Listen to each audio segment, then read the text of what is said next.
Hi, I'm John Green. This is Crash Course World History, and today is the penultimate episode of Crash Course. We're going to talk about globalization. This was going to be the last episode, but I just can't quit you, world historians. So today we're going to talk about globalization, and in doing so, we're going to talk about why we study history at all. Oh, Mr. Green! Yes, me from the past? We study history to get a good grade, to go to a good college, to get a good job. So you can make more money than you would otherwise make and be a slightly larger cog among the 7 billion gears that turn the planet's economic engine, right? And that's fine, but if that's why you really study history, then you need to understand all the ways that the t-shirt you're wearing is both the cause and result of your ambition. This t-shirt contains the global economy, its efficiency, its massive surplus, its hyperconnectedness, and its unsustainability. This t-shirt tells one story of globalization, so let's follow it.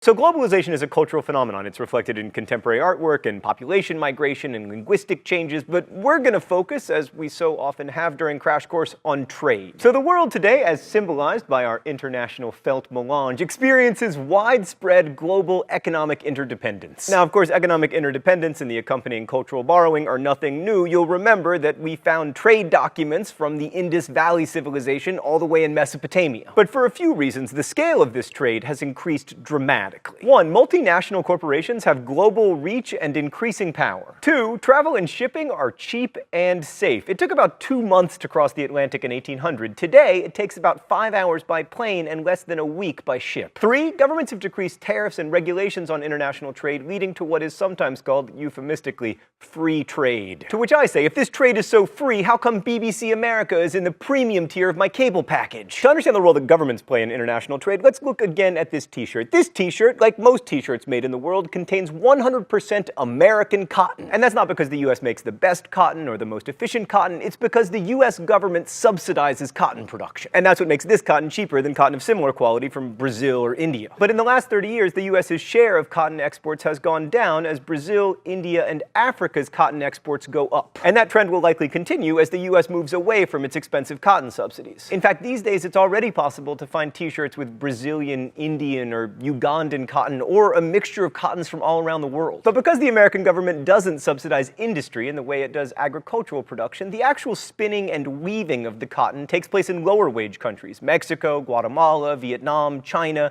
India, China, sometimes even China. And then the finished shirts, called blanks, are usually sent to Europe or the United States for screen printing and then sold. You would think the most expensive part of this process is the part where we ship this across the Pacific Ocean, turn it into this, and then ship it back across the Pacific Ocean. But you'd be wrong. Wholesale t-shirt blanks can cost as little as $3. The expense is in the printing, the retail side of things, and paying the designer at Thought Bubble who was tasked with the difficult job of creating a Mongol who is at once cute and terrifying. So contemporary global trade is pretty anarchic and unregulated, at least by international institutions and national governments. Much of this has to do with academic economists, mostly in the US and Europe, who have argued with great success that governmental regulation diminishes prosperity by limiting growth. Now, some nations in Latin America, the Caribbean, and Africa haven't been particularly keen to pursue free trade, but they've been bullied into it by larger economies with whom they desperately need to trade. So in the past 30 years, we've seen all these emerging markets lowering their tariffs, getting rid of regulation, and privatizing formerly state-run businesses. And they often do that to appease the International Monetary Fund, which offers low-interest loans to developing world economies with the motto, "many strings attached." Now, whether these decreased regulations have been a net positive for these developing world economies is a subject of much debate, and we will wade into it, but not until next week. First, we need to understand more about the nature of this trade. So you'll remember from the Industrial Revolution episode that industrial Western powers produced most of the manufactured goods, which were then sold in international markets. But you'll also remember that domestic consumption was extremely important. I mean, almost all early Model Ts were built by Americans and bought by Americans. But since the 1960s, and especially today, former non-industrialized parts of the world have been manufacturing consumer goods for domestic markets, yes, but primarily for foreign ones. This t-shirt, made in China and the Dominican Republic before being imported to Mexico and then to the United States, is a primary example of what I'm talking about, but so is the computer that you're watching me on. Your computer was probably manufactured in China, but with parts from all over the world, especially Taiwan, Japan, and South Korea. And this international manufacturing has always always finding like new markets too. Like Brazil, for instance, has a huge technology sector. They make iPads there, actually. Sorry, I'm trying to play Angry Birds. But what all these countries have in common is that while there is a domestic market for things like iPads and t-shirts, the foreign markets are much, much bigger. Oh, it's time for the open letter? An open letter to Cookie Monster. But first, let's see what's in the secret compartment today. Oh, it's a cookie dough flavored balance bar for people who love cookies and pretending to be healthy. Dear Cookie Monster, here's the thing, man. You don't have a stomach. That's why when you put a cookie in your mouth, it crumbles up and then it just falls out of your mouth. But here's what fascinates me, Cookie Monster. I believe you when you say you love cookies. It doesn't matter that you can't actually eat cookies, because where you would have a stomach, you instead have someone's arm. And that, Cookie Monster, is what makes you a beautiful symbol for contemporary consumption. You just keep eating, even though you can't eat. Cookie Monster, you are the best and the worst of us.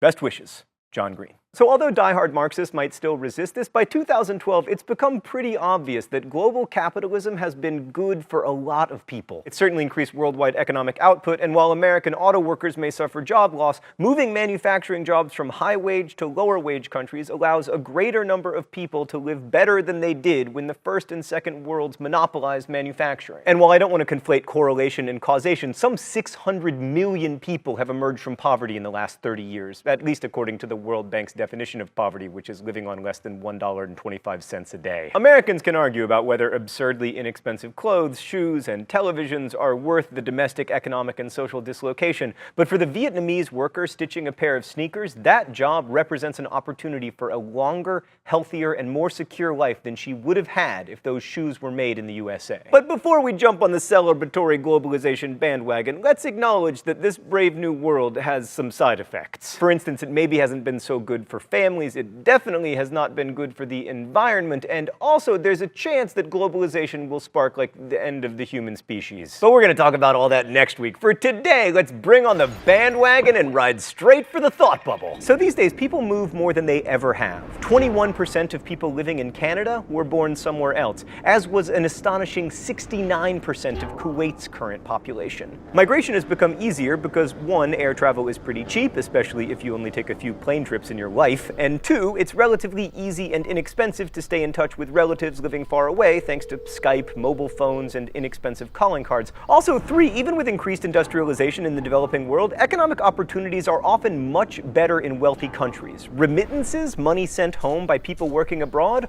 are now a huge driver of economic growth in the developing world. Like in Tajikistan, for instance, remittances are 35% of the country's total gross domestic product.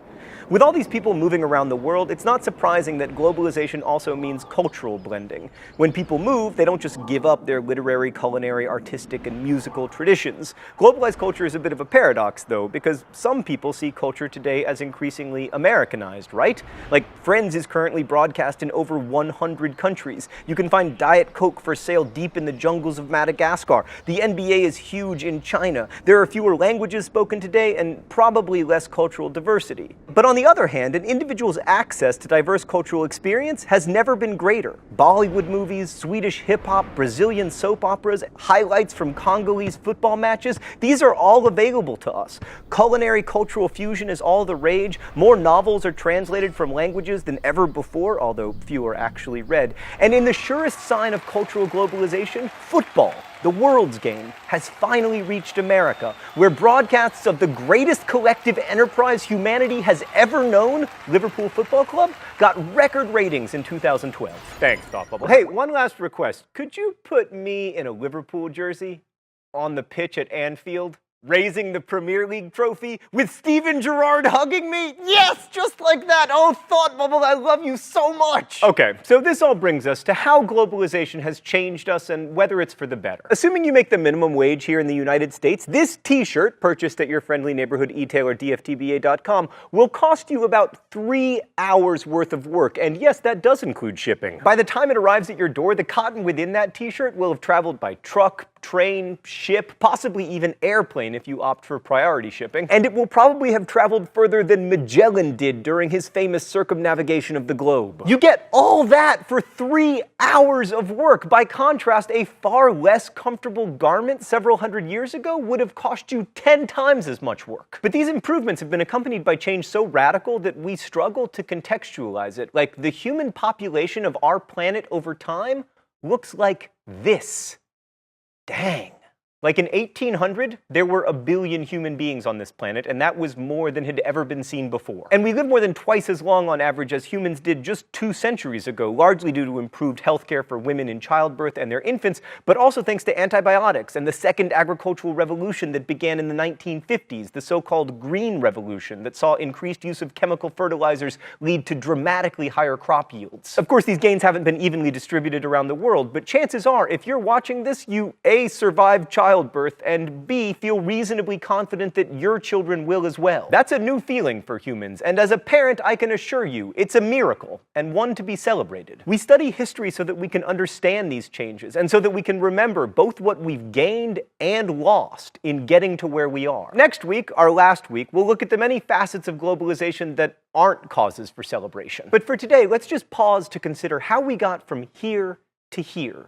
How the relentless and unquenchable ambition of humans led to a world where the entire contents of the Library of Alexandria would fit on my iPhone, along with recordings of everything Mozart ever composed. In such a world, it's easy to feel that we are big and powerful, maybe even invincible. It's easy to feel that, and also dangerous. Thanks for watching. I'll see you next week. Crash Course is produced and directed by Stan Muller. Our script supervisor is Meredith Danko, associate producer Danica Johnson, and the show is written by my high school history teacher Raoul Meyer and myself. Our graphics team is Thought Bubble. Last week's phrase of the week was crush those rebels. If you want to suggest future phrases of the week or guess at this week's, you can do so in comments, where you can also ask questions about today's video that will be answered by our team of historians. Thanks for watching Crash Course, and as we say in my hometown, don't forget to be awesome.